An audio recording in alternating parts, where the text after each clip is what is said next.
Good morning and welcome. I'm Alex Vatanka. I'm the director of the Iran program here at the Middle East Institute in Washington, D.C. I'm pleased to welcome you all to today's event with the award-winning journalist Tara Kangarlou.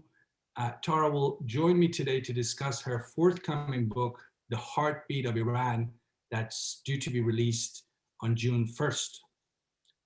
As a way of introduction, Tara has previously worked for NBC in Los Angeles, CNN, and Al Jazeera America, and she spent much time in the Middle East covering the ongoing Syrian conflict, in particular on the issue of Syrian refugees and the broader refugee crisis in the Middle East and North Africa regions at large. In addition, Tara is the founder of Art of Hope, the first US nonprofit that's strictly focused on providing mental health support and trauma relief among war-torn Syrian refugees and impacted host communities in Lebanon. We're delighted to have Tara with us and for the opportunity to speak to her about her book, which to my mind, and I've read the book, provides really penetrating insights into today's still multifaceted Iranian society. Before we dive into the book, just a few administrative points from me for the audience watching us online. To submit your questions, please use Zoom's Q&A feature, which you can find on your Zoom screens. For those calling in by phone or watching our panel on the live stream, you can ask a question by emailing events@mei.edu. If you have any technical issues, please email events@mei.edu. I do encourage everyone watching us to ask questions, good questions at any time throughout the panel. I'll be looking for them as we go through the discussion. With that said, let me introduce, or have already introduced Tara, let me welcome Tara. Tara, it's great to see you. I love the book. It's a book about 24 Iranian men, women, young, old, Muslim, Christian, Jew, transgender, disabled, pro-regime, defectors from the regime. You got it all. You got it all covered. So many different issues in there. But you look at it from the perspective of people who live ordinary lives, which takes me to my first question. Why this book and why now? Thank you, Alex, and thank you to the Middle East Institute for having me and giving me the opportunity to talk about the heartbeat of Iran. I'm really grateful to be with you and everyone who's watching from the US and around the world. Why this book and why now? I think I'm still thinking about that constantly because fundamentally I believe it's important to know the people of any country when you're thinking about its politics, its policies, and you're hearing stories on the news. Behind these headlines are millions of people, and it's important to know their stories. And in understanding Iran, and quite frankly any country, you have to understand the textures, the colors, the nuances, the isms, and everything that goes on in between. And you can only do that by understanding the people.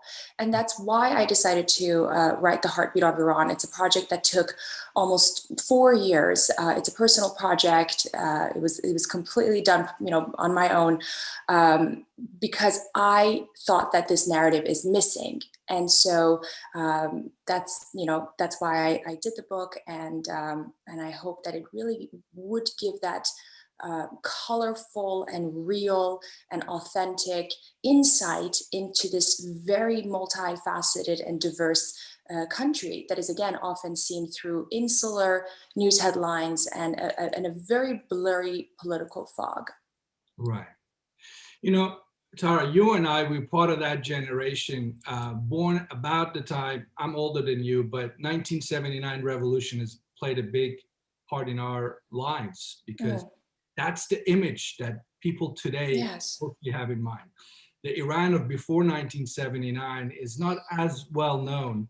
So let me ask you this question. You were born in Iran, like many of us, left as a teenager, and you were raised in the United States.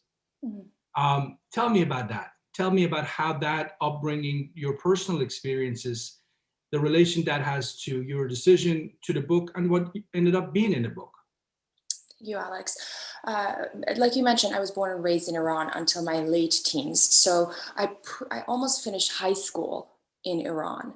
And, we were always back and forth in the US. And I came to the US to finish high school and go to college. And for me, I was always proud of being Iranian. I was always proud of my Iranian heritage, of my Iranian culture. And I actually grew up understanding, that politics is separate. That's the government. We're not the government. We're people. My dad was a doctor. We're just people, right? We're citizens. That's the government. We're separate. And then as soon as I got to the US, I realized that that line doesn't exist in a way. I'm only seen through what people know of Iran. And unfortunately, that was a very dark political and narrow line. And I always found myself trying to explain my identity, where I came from, what people like me or what young people like me do in Iran. And imagine, a young 16-year-old always have to grapple between this back and forth and between this constant explanation or need to explain your identity. And that's a theme I talk about in the book. The fact that you have to constantly fight for your identity. You have to fight to show that you are not just this, and that this, like you said, post 1979 has always been this dark gray, insular political window. And so I think so much of the reason I did the book had to deal with my quest to show my identity. And the fact that I don't want to only be seen through the nuclear lens, the Ayatollah saying this or saying that, or Not Without My Daughter, or Shahs of Sunset, quite frankly. Fundamentally, it's this issue that, and again, it's not just about Iran, but it's about the larger Middle East, because I spent a lot of time, in the region, in different countries, is that we tend to, in the US and West, see the people of a country through policies and politics, and that's not right. So yes, it goes back to my own personal journey as an immigrant and as an Iranian, as an American. And I said in the introduction, which you read, by the time I was 22, I was well immersed in sort of the college system and so on, and I became an Iranian American, and I realized that I love Iran, I love the US, and I feel I'm a child of a divorced parent. They hate each other, always at each other, but there's so much commonality. There's so much that can bridge the people. Again, I'm talking about the people here, right? That we miss. And that's still a personal issue. And I also want to add, Alex, another point is that, in my professional life, in my career as a journalist, as an American journalist, again, I also constantly found myself talking about Iran, again, through this political lens. And every time I wanted to do a human story, every time I wanted to go beyond the sort of sound bites and headlines and, newsy stories, there was an issue, and so I said, you know what, I'm going to do this book. No more hard news on Iran. Let's talk about the people. Right. You know what? That's an interesting question, and I'll come back to it later on. What Sure.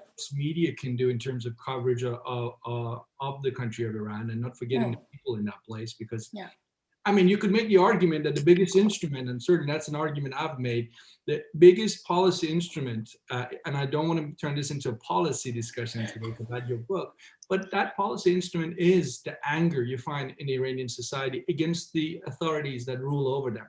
Sure. Extremely important how you measure that anger, and if you want to sort of tap into it, and I don't want to make it sound too sinister, that's not what I mean, but it's an energy that can be of benefit to US policy towards Iran. But let me stop for a second. Tara, one of my issues sometimes with you said you lived in Iran till you were a teenager. I left when I was 10. You could make the argument we had our formative years, or we still remember the old country. But of the 1 million+ Iranian Americans, there's so many of them who were born in this country. Many have never had the chance to go back to Iran for obvious reasons. And, as human beings, we don't want to give up on everything, even though if we haven't been born in a certain place or lived in a certain place, but you still have a connection to it, or you want to defend that place.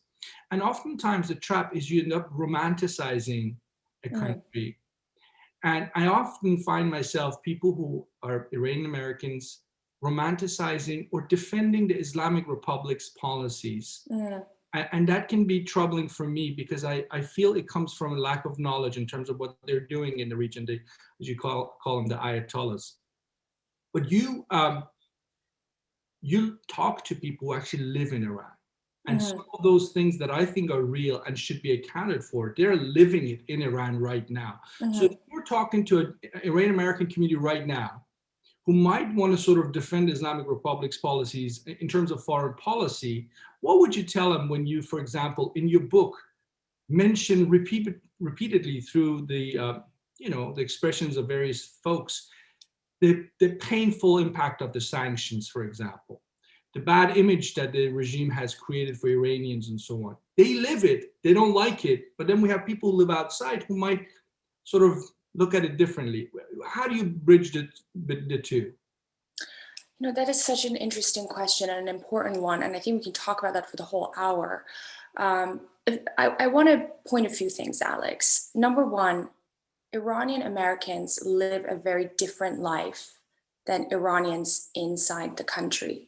Okay, and therefore their perspectives on policy differs. People who live in Iran, they have to live with their government, want it or not, that they have no option, and they are trying to make, I wouldn't say the best of it, but they're trying to survive. They're trying to thrive amidst all the challenges. And another thing I would say is, and this is a repetitive issue that keeps coming up in this sort of Iran discussion, whether you're looking at it as from the perspective of those in Iran or Iranian Americans or elsewhere, and that is, if you end up focusing on the people or perhaps romanticizing certain issues, it doesn't automatically equate to you supporting the regime or supporting the government. If I disagree, and I'm speaking hypothetically, if I disagree with Trump's maximum pressure, for example, on Iran, it doesn't automatically mean that I'm in support of that government. If I disagree with certain policies of a country, it doesn't mean that I'm against their religion, right? And I think these are very important distinctions that in the policy space and in sort of in the quick news bite, soundbitey space, people tend to forget. And they want to put things in very black and white boxes. So you're either this or that, you're either pro-regime or you're against the regime. You're either, Republican or Democrat. There's nothing, there's nothing in between. I want people to have access to healthcare, but doesn't mean that I'm a socialist. You know what I mean? There's a whole space in between that you should explore, and people tend to forget about that and want to put things in very distinct categories. And you can't do that with Iran. Right. Cannot do that with Iran. Between that black and white, there's a whole array of colors that are worth exploring and worth seeing. And I think if you want to understand Iran, you have to hear it from Iranians who are living in this country, in Iran right now, in that country.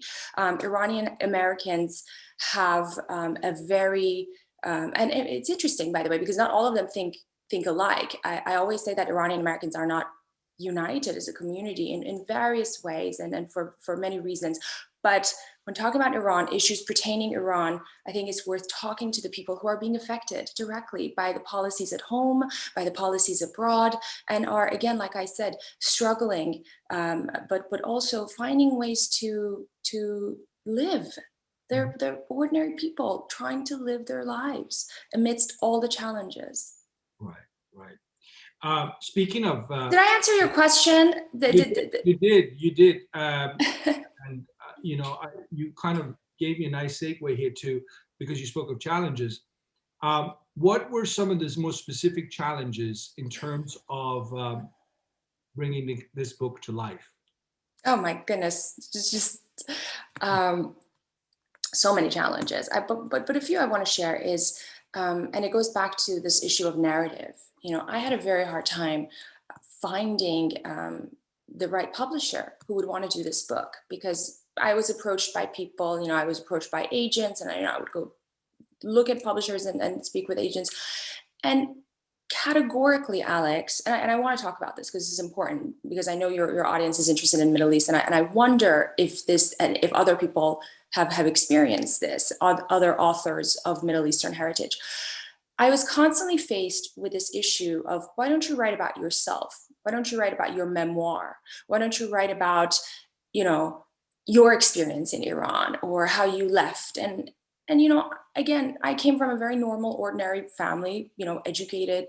We didn't have to escape. I was an American. I was born an American. My parents were citizens back, you know, in the early 70s, late 60s. So I was, I guess, already American, but I didn't even think about that. But fundamentally, I felt in the US that the window into Iran is so small that it only has to be focused on either a personal memoir or this, you know, dark and colorless image. And for me, that was not the story. I wanted to do, or I wanted to tell the story that was not out there and that is of the people. And so I found myself being forced to, again, fall into this box or this narrative that should be, you know, the narrative on Syria right now, for example, again, I'm just being hypothetically, is only Syrian refugees. But no, there are other stories about Syria, or, you know, with whatever, any other country, that's the case. So that was a challenge. That was a challenge, breaking away from this stereotype. You know, Iran should not only be told through the story of escaping the revolution. There are a million other stories about Iran. Iran should not just be told through stories of, you know, sanctions or ayatollahs and you know, regime. There are other stories. So those were the challenges, and you know, dealing with my editors and publisher and so on. Again, I understood the lack of understanding on Iran because we don't talk about it through the multifaceted lens that we should, right? I mean, on the simplest stuff, I had to make corrections, and I had to, you know, open up the conversation, because Americans never heard of Iran, and you know, aside from, again, what they hear on the news or you know, the politics of it. And so that was a big challenge, and one that really opened my eye and made me realize that, wow, it's important to introduce all, you know, additional narratives on a country of 80 million. Right. No, I mean, you know, kudos to you for pushing back. Whether it's Iran or another country, nobody benefits from a black and white image when you're reading a book. So, you know, and I certainly think your book, here's Iran, you know, old Persia, 5,000 years of history, as you put it, 83 million people, the size of Alaska. You have, you know, some of the first Christian churches on earth in what was Persia. Yes. You got Jewish history of 2,700 years in Persia. You got the Armenians. You got, you know, so many other. The Austrians, yes. Austrians and so forth. So absolutely, that comes. But you tell them through the, you know, to ordinary people that they, you know, that represent those branches or those segments of society. But let me ask you also this, because, you know, we can talk about how multifaceted and rich Iran is, and we will. But, you know, you have in one of the chapters, you have this young Iranian lady, for people to hopefully get the book and read it for themselves. Yes. She defects from the regime. She defects from a family that's pro-regime, pro-militant Islamists. And she has no regrets about it. And she sees a whole different world when she leaves that life behind. But what stands out for me is how she describes life as being, you know, living the life of a pro-regime loyalist family. They live, as she describes it, in a colony of their own. They live in certain parts of Tehran or the larger cities where they live with other pro-regime loyalists. They don't live with ordinary Iranians. And I probably get, you know, criticized for saying that, because people say, well, they are ordinary Iranians that happen to support the regime. But by most anecdotes out there, 20% of Iran one way or another might support what the political order stands. Yes. And a lot of them are leaving. But the question I had for you is this. When you're talking about pro-regime and anti-regime, we're not talking about politics. We're talking about lifestyle. They could just as well be from two very different cultures. They might look the same. They might even speak the same language, although often they don't. They use different vocabulary. But they have moved so apart. There is an Iran within Iran that controls the majority of Iran. That certainly comes across for me when I read some of the stories here. What did you make of that? How can this be sustainable? Again, another great point. There is an Iran within Iran when it comes to supporters of the government. And I think this particular story really shows that and reflects that dynamic. When you're talking about the so-called, like you said, ordinary Iranians, people, secular Iranians who want to belong to the international community and want to, see change brought to their country, you can easily just be able to distinguish between that demographic and the loyalists and supporters of the regime. At least I can do, and I'm not sure if it's because I was born and raised there. I know the country.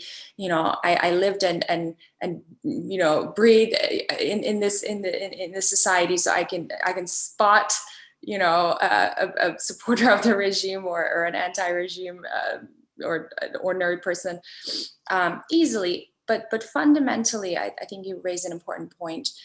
There is a small yet powerful group of revolutionary and regime supporters who live a certain lifestyle, who are part of a very united community. And when they raise their children, they're essentially, maybe this is not the right word, but brainwashing them, grooming them, training them, giving them all the information that would end up fostering sort of the next generation of revolutionaries. And obviously right now with the internet and social media, things are changing and evolving, and we're seeing less and less in that, like the story of this young girl. But obviously her change came about in the university, and we can talk about that. But the point I want to make is that this group and this, again, small yet powerful faction of the society that we see on the screens chanting, death to America, death to Israel, or we see in the Friday prayers, this group are part of a very insular and tight-knit community of royalists, loyalists to, not royalists, loyalists to the regime. And also, again, like any other society, the second faction would be rural areas, financially insecure communities who only care and think about where their next meal is coming from. So those people can very, very easily be swayed to whatever direction that they see best fit for their interests. And that's, again, understandably so, because that's the same thing around the world in any society. When you have marginalized, disadvantaged, financially insecure and poor rural communities, the likelihood of them following whoever fulfills their needs is quite high, right? And so that's also a faction that supports the government one way or another.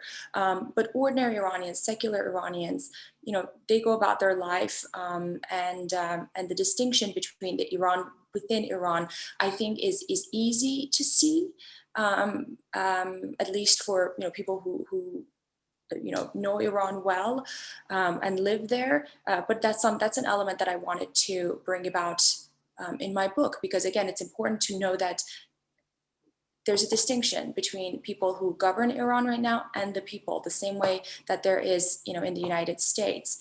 I may not agree with all the policies of, the United States president, but, I'm an American. There's a distinction. And one thing I want to add, Alex, is, and we can talk about this more, but my intention with the book, because you read the book, so but I want to share this with your audience. The intention with the book was not to give this rosy, glossy picture of Iran. This is not a book to say, oh, it's not an advertisement for Iran. Oh, come to Iran, everything is fabulous, and these are the people, and everything is great. It's in fact, in ways, the opposite. It's a window for people to see for themselves and to judge for themselves and to decide for themselves, and to hear from people whose voice have been stifled and or only amplified through their government, which again is different from the people. So, I just wanted to share that. Sure. Actually, Tara, let me just, we are getting some really good questions here, and I look forward to going through them. And please keep them coming. But one of the questions is sort of is tied to what you just said.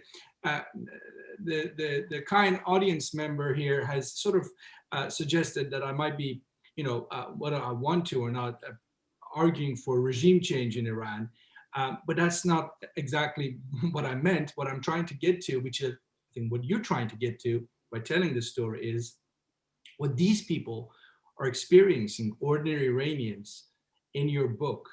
And if they had a say, what would they want to do with their lives? And that's really all I'm trying to get to. Would you agree with that? Because you said earlier that they don't have a choice.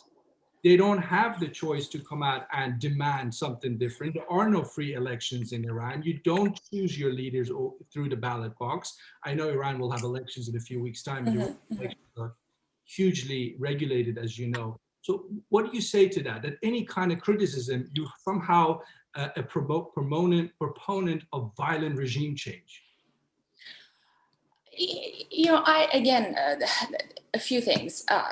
I'm a journalist, right? So I never share my opinion. Even when I talk about my book, hopefully when people read the book, it's a nonfiction narrative written by a reporter and a journalist who's really giving you facts, historical facts, in addition to accounts on the ground. So it's your judgment, it's your take, it's what you think of these stories and your assessment of what people want. However, one thing that I would say is the Iranian people are, and this is based on my reporting and my conversations and my understanding of what's going on the ground, that people in Iran right now are tired, are extremely fatigued. There's an enormous amount of apathy, and as tired and disillusioned and angry as they are with their government, they are not interested in another revolution. They are not interested in another war, because I hear this constantly from people inside Iran, where they say, look at our neighbors, look at the Middle East. We don't want to be another Syria. We don't want to be another Afghanistan. We don't want to be another Iraq. Again, let's not forget, Iran is a huge country surrounded by many borders, over dozens, 80 million people. This is going to be a catastrophe if, there's a sudden war, as many in the US, perhaps previously we saw in the last few years, support. But fundamentally, Iranian people are not violent people. Iranian people are not interested in seeing a repeat of a 1979, but rather they want to see that change happen from within. They want to see that evolution and that this change, however they want to call it, happen without the violence and without the distress that they've experienced, because they don't want that. And again, you have to understand, right now, everyday Iranians are struggling financially, economically. They are fatigued, and they all they want is to make ends meet, and that's something that we should understand. And so the everyday struggles are what I'm trying to bring out, but also everyday successes, small success stories, small victories, small triumphs, like anywhere else. These are also important. And sorry, Alex, and one other thing I would say is, and again, this is based on my reporting and conversations and knowledge on the ground, is that Iranians are not waiting to be saved. You know, they're not waiting for America to come save them. They're not waiting for a president in the US to decide their fate. They understand very well that countries have interests, and their interests are certainly not the people. Right. Well, that's an important point. Absolutely. Tara, we have a question here basically asking you, since you know both worlds, you lived in Iran and you've lived in the United States, you belong to both nations, if you will. How would you rate the level of awareness in the US about Iran, Iranians, and vice versa? Alex, and I really appreciate that question. Thank you for that. And you know, the sad thing here is, yes, I'm Iranian and I belong to Iran, but the sad thing is I probably can't go to Iran because of my work. I mean, last that I was there was with Al Jazeera America. We covered the 2015 nuclear talks, and I went with my colleagues as an American crew, you know, and this is the part of the answer to this wonderful person's question, and that is,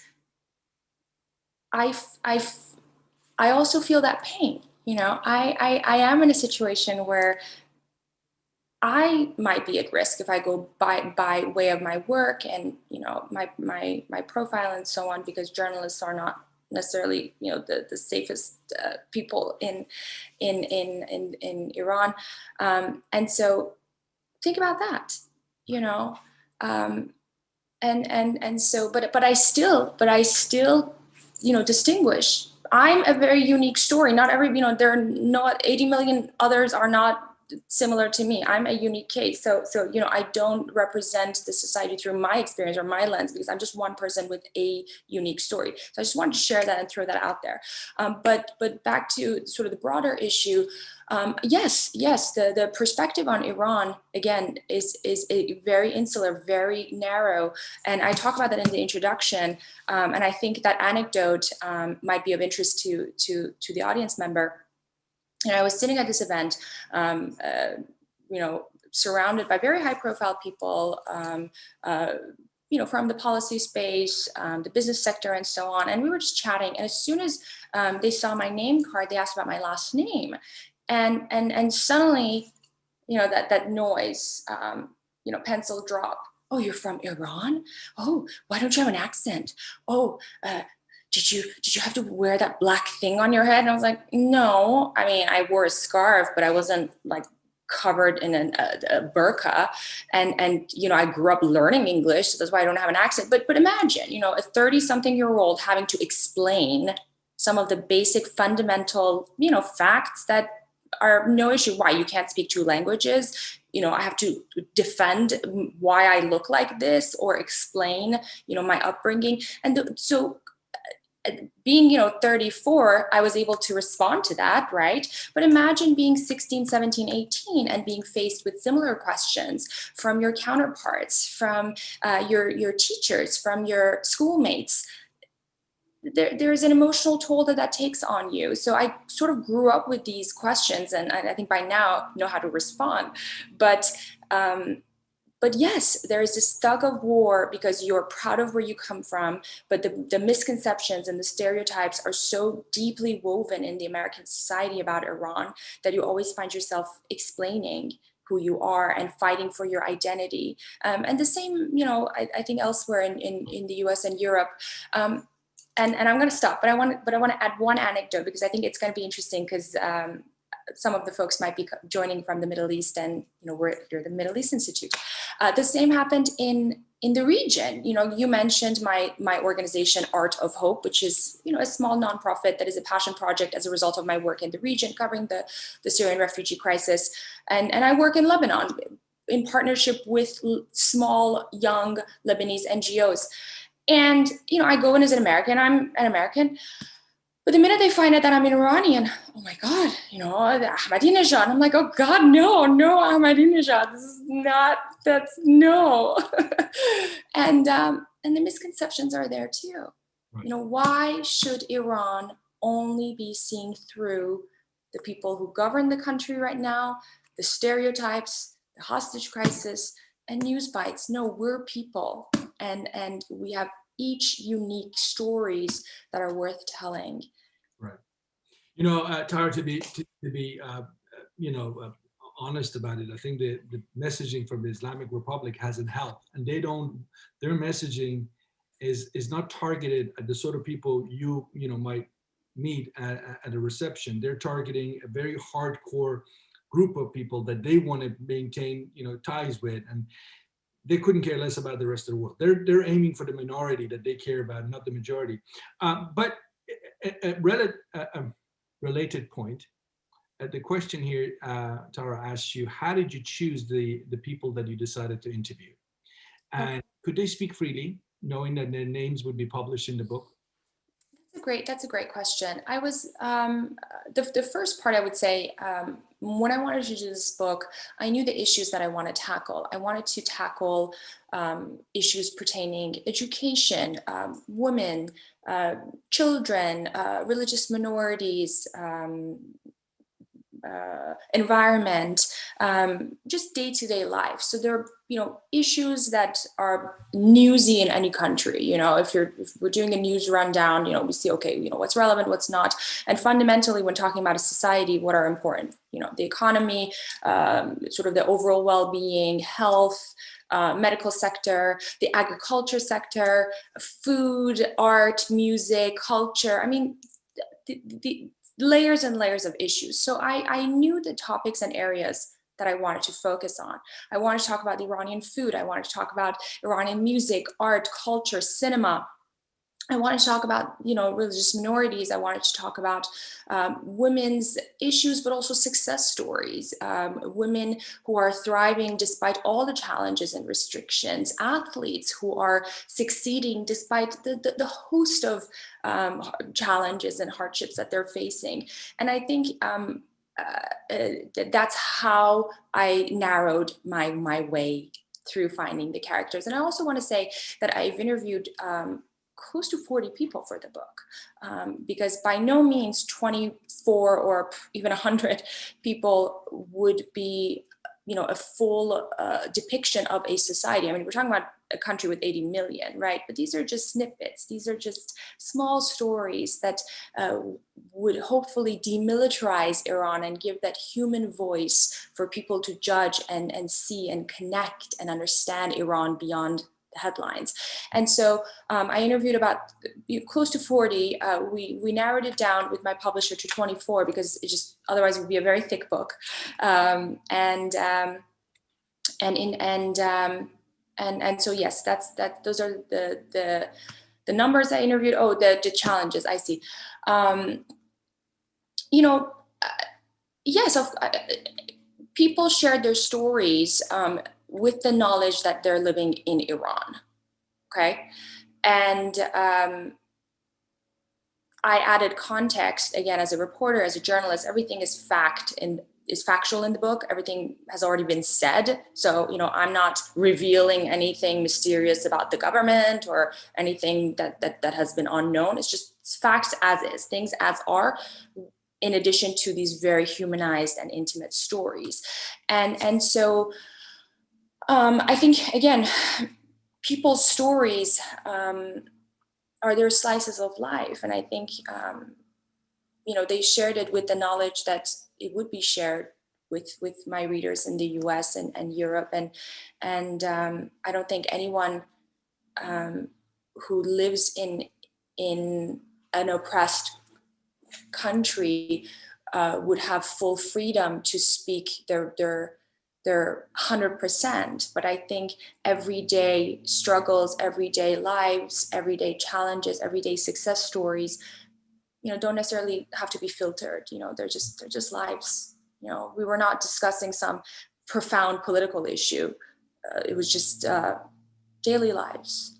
So that's that. But the one thing I would say is actually, to that point, I was really, really, really keen on interviewing a hardline conservative, because I'm also, again, as a journalist, as a reporter, curious to see what they think, to hear their thoughts. It's the same as if I'm interested in interviewing a former jihadi, or when I'm in the region, if I want to interview a prisoner or a former detainee. I mean, we do that as journalists, right? We interview everybody. I'm curious to hear your story, what you have to say, because you're part of the fabric, right? And so I had a hard, they would interview, I had a hard time convincing someone to share their very personal story of, you know, why they are loyal to the government. And, you know, that was interesting, because I thought that would be fascinating for the Americans as well. And I think that would then give that distinction between those who support and the rest.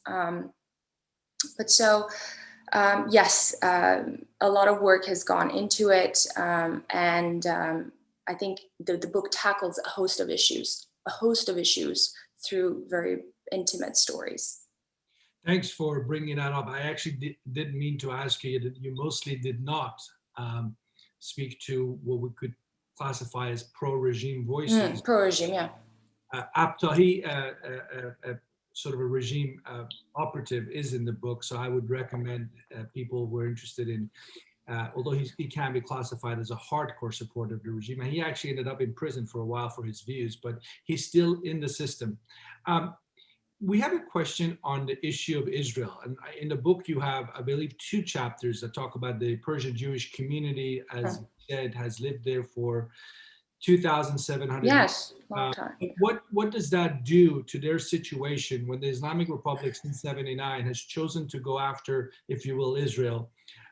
Good, bad, in between. I don't want to get to that point, but what does it do if you're a Jewish Iranian person today and chosen to stay in Iran as opposed to going to United States or Israel?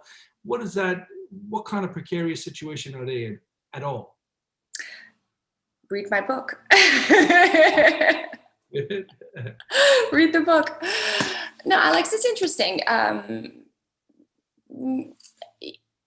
In the book, I interview a rabbi who's US educated and decided to go back to Iran. And I often ask myself, still ask myself, why is he living there? You know, he could very easily live outside, but he's still there. The same with this other wonderful girl that I profile. You know, she's into fashion and art, and I think a lot of people would find that interesting because she really represents the vibrant, dynamic, you know, female demographic in Iran right now. Why is she staying? You know, I know why she's staying, and I talk about it in the book. You can, you know, and that also, and again, opens up another beautiful point about sort of young Iranians and their love for their parents. But I think, and again, based on my reporting, I'm not speaking for everyone, but I think much of that has to do with the fact that the Iranian Jewish community inside Iran are able to distinguish between, you know, their faith and Israel. And that's based on my reporting and conversations with these folks. The issue with Israel is political, whereas, you know, their faith is their faith. You know, being Jewish doesn't necessarily mean that they're supporting the Israeli government or the Israeli regime. And that's something that has been distinguished, or is distinguished right now, between, you know, the Jewish Iranian community that is living in Iran. Back in 2015, we interviewed the Jewish member of the parliament in Iran, and it was so fascinating, you know, going to, he's a physician, going to, you know, this hospital that dates back to a couple decades ago, and really understand the history and see the community right now. So I think inside Iran, the issue of Israel is political, whereas the faith is separate. Mm-hmm. Mm-hmm. And they're willing to distinguish between the two. I actually have a sort of question more about you as a person here. The questioner asked, there's a pattern in Iran going back to the days of the Shah that revealing books about Iran often get their authors banned from the country. Are you concerned about this prospect? I think I talked about that earlier. Again, I think the minute I decided to be a journalist working in mainstream American media, I sort of got myself in trouble. So, you know, I don't think, you know, I'm the most welcomed person in Iran based on patterns that we're seeing, or we've been seeing, especially pertaining journalists. However, as an American journalist, you know, I would have to get permission if I want to go to Iran and work with a network. So that's something that pertains to me. It's specific to my situation, and I accepted it, and it's quite sad because Alex, like yourself, I'm married to a non-Iranian, and God knows how much I want to show, my husband, my birth country and all the beauty it has to offer, and the people, and the fact that, I may put myself at risk going is something that is quite heartbreaking. But then again, that's part of life. And I'm not going to let that deter from my my mission in this sort of broad storytelling effort. Right. Now, one of the questions I wanted to ask you was about unifying themes that connect the women in your book, The Heartbeat of Iran. Tell me, what was their criteria? I mean, I read about a lot of extremely determined, resourceful females in this book. But tell me about how you ended up choosing them. Like we talked about, I wanted to tackle various issues, sociocultural issues, economic issues. I wanted to go through the classes and different factions of the society. And in the book, people can see that, we have, the high, the low, the left, the right, in between. But the unifying themes, Alex, I would say resilience, strength, creativity, thinking outside the box. Again, Iranians have accepted that this is it. We're living in this situation right now. This is what's happening. This is the government. How can we live? How can we go about our life? And these are stories that would show that. And in that, there is an enormous amount of resilience, strength, determination. Again, some of the people in this book can leave Iran. They chose not to. Why? Why are they staying? What's keeping them? Some of the women started from nothing, and lived through incredibly unforeseen and unfortunate circumstances, but made it work. Why? Because of the love they had for their family, for their children. I talk about a child bride in the story because that's an important issue. I mean, in rural communities in Iran, you still see this phenomenon. I mean, throughout the Middle East, you see this horrendous issue of young girls being married off or being forced into marriage. And I wanted to talk about that because this is important. And this woman's story not only brings about that critical issue that I wanted to tackle, but also how she carried on, how she survived, and how she lived her life. And also, you mentioned disability earlier. That's an issue that is not addressed adequately in Iran. And for me, that was important. But that doesn't mean that people with disability right now are just, I don't know how to even say this, but sort of left at the corner, not being seen. Yes, they are seen, but within their own community, and they're doing something about it. Right? If their government is not helping them, they're helping themselves. And that's, again, another repeating theme throughout the region I see is that when the government is not supporting, civil society steps in and helps itself. And I think that's something that people would see throughout the book is that, if they don't have the support, they will figure it out. They will find a way to make things work.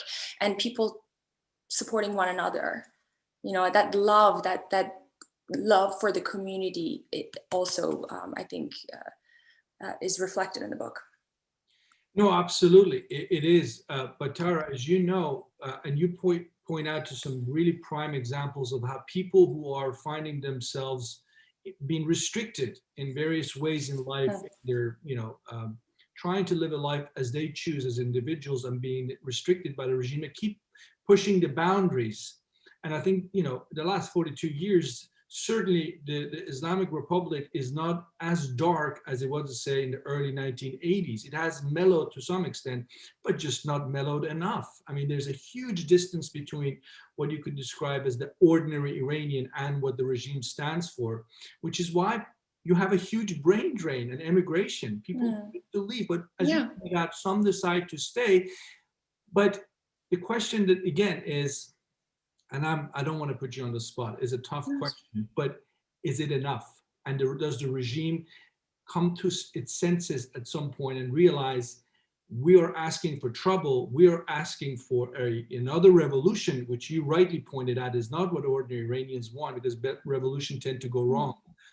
But what if they don't listen? What if they just decide that, you know, the homeland is not what they're focused on, they'd rather be in the region and pursue ideological projects? Again, I don't want to put you on the spot. I think that's something that a lot of people would be, and just, you know, if anything you want to say to me about that, I would be delighted to hear you. But we have about 10 minutes left, lots of questions still. Actually, one question I thought was quite telling. The questioner asks, oh, should I not respond to that? Okay, I'll wait. You can, but listen to the question Okay. too. And I'm sorry I'm pushing you, but No, that's fine. Let me. The question is this: to contextualize, America went into a social cultural trauma and societal shock with only 4 years of Donald Trump. That is not my view, but the view of the questioner. But and then the person asks, just for a moment, imagine if Donald Trump, as a polarizing individual, had been president for 42 years. Basically, the question is, in Iran, people, a majority of them, I guess, have lived with something they cannot, a political system they can't identify with. They've done it for 42 years. What does that do to a people? Wow, that's so important. And okay, so I'm gonna answer the second question first. People have evolved in Iran. Right now, you have a young generation, and this is fascinating. And I talk about this a little bit, but the young generation, there is a generation in Iran that grew up with this government and with this system, and has learned how to work with the government, right? And you know, they're not necessarily diehard revolutionaries, but they are accepting this government because it's beneficial to them financially, economically. You know, they're doing business with it, and they're somehow, you know, insiders. So that's, you know, a small faction of the society, and that's sort of a younger generation of offsprings of you know, revolutionaries and government insiders. So that's one interesting demographic, you know, to look at. Then others who, again, want to lead ordinary lives, who are not benefiting from the system, you know, I think they've gotten numb in a sense. You know, there's this enormous amount of apathy. It's just they are hopeless. I think there's this categorical sense of hopelessness for ordinary Iranians toward the system and the government, and you know what they're seeing. And so it is interesting. It's an interesting comparison. I wrote it down, you know, Donald Trump for 42 years. But yes, it fundamentally changes some factions of the society. It embeds certain ways of thinking, certain language, certain literature. I mean, we talked about this earlier, Alex. It's very easy to distinguish between people who work with the regime, with the government. I mean, I can very easily, you know, talk to someone and know, okay, what's their socioeconomic background? What's their story? You know, are you an insider? Are you not? Who do you work for? Even the language, the way they speak is different. And I talk about this in the book. So yes, it has had an impact on fostering this new generation of government supporters, but at the same time, it has made millions and millions numb and disillusioned. So I hope I answered that question. And back to your question, what if it's not enough? Of course, it's not enough. Of course, everybody knows that. Everybody can see that, right? But I think also people in Iran don't expect to become, you know, a new America or a New England suddenly, all of a sudden, and have their country evolve into this, you know, profound democracy overnight. So I think they do recognize that this change has to come gradually, not through this sudden war or revolution or a new, you know, whatever we want to call it. Right. So that was my I wanted to share that with you. No. That, I mean, look, I I totally agree with you. People of Iran, by and large, want to have gradual change. The trouble is they're not getting even that. And I think that's why Yeah, yeah, definitely, definitely. people are not going to vote in the June elections, presidential elections, because they know Yeah. it doesn't matter. It doesn't change anything. The Yes. president, the people's voices are not heard in that sense. Which takes me to the last question that I unfortunately have time to take, which is the questioner asks, where will Iran be in 10 years' time? And remember, the Supreme Leader Ayatollah Khamenei, as you know, has been around since 1989. He might not be with us in 10 years' time. So what would Iran look like in 10 years' time? Do you think the next generation of leaders might take a different approach and say, actually, we need to move closer to the people? I think I answer this in my introduction in the book, and that is where I say, people change, people die, regimes collapse, political figures change, but fundamentally what remains are people. Mm-hmm. So, and that's what would happen to Iran as it would happen to any other country. Right. Governments come and go. I don't know what would happen in 10 years, but I know that 80 million people will continue to live and struggle for change, and in the midst of all the challenges, go about living their lives. Now, how would those changes that they aspire for come about? I don't know the answer to, but governments change, people die, and ultimately, it's the people of a country that would make that country stand. But talking pragmatically to what's happening now, yes, that's why it's so important to watch what's happening in this election. I think we're at a very critical time with the supreme leader's old age and the possible discussions of succession. So I think this is a very significant time in sort of Iran's politics.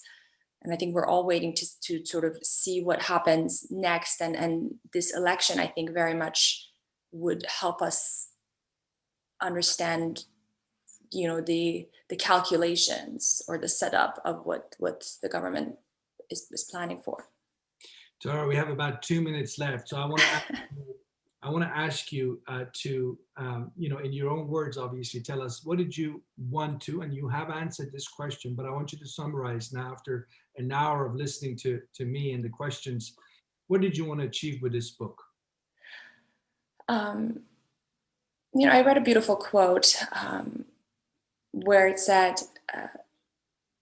stories, they're incredibly lucrative businesses that were made around stories. The film industry, the movie industry, the film and movie industry, theater, and books. But fundamentally, what stories are about, Alex, are about a person telling another, this is how I'm feeling. Do you feel that too? Mm-hmm. And that's why I did the book, because these are ways that Iranian people are feeling. These are ways they're thinking. And I want my American readers, my non-Iranian readers, to hear that and wonder to themselves, am I feeling that way? Am I thinking that way? If not, how would I think about this society differently now that I'm hearing this new way and new stories that I've never got to see before? Right. Well, listen, Tara, this has been a wonderful conversation. I love the book. I suggest if the audience, please pick up a copy. If you're interested in Iranian affairs, you get a different look into Iran, not centrifuges, missiles, and a very different look, but a very rich account of what's going on and impacts the lives of ordinary people in the country of Iran. Tara, thank you very much for your time. Good luck with the book. Come back and tell us later how it's doing. We'd love to follow up with you. And to our audience members, thank you very much for listening in, for your questions, and we hope you join us again at some